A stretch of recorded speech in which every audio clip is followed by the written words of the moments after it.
ঢাকা ১৭ আসনে নির্বাচনী প্রচারণাকে কেন্দ্র করে নতুন একটি ঘটনা আলোচনায় এসেছে।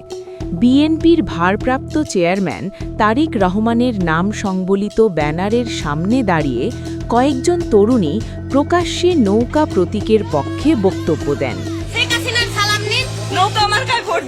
তারা বলেন, শেখ হাসিনার সালাম নিন, নৌকা মার্কায় ভোট দিন, শেখ হাসিনা সরকার বারবার দরকার।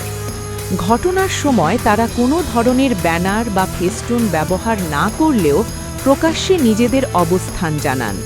প্রত্যক্ষদর্শীরা জানান, তরুণীদের এমন বক্তব্য ওই এলাকায় উপস্থিত মানুষের দৃষ্টি আকর্ষণ করে।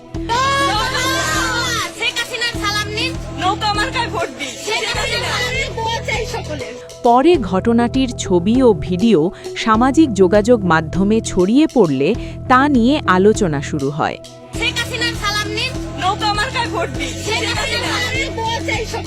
রাজনৈতিক পর্যবেক্ষকদের মতে এই ঘটনা নির্বাচনী পরিবেশে নতুন প্রজন্মের রাজনৈতিক মতপ্রকাশের একটি দৃষ্টান্ত হিসেবে দেখা হচ্ছে। তাদের ভাষায় এটি প্রজন্ম থেকে প্রজন্মে নৌকা প্রতীকের প্রতি সমর্থনের ধারাবাহিকতা হিসেবেও ব্যাখ্যা করা হচ্ছে।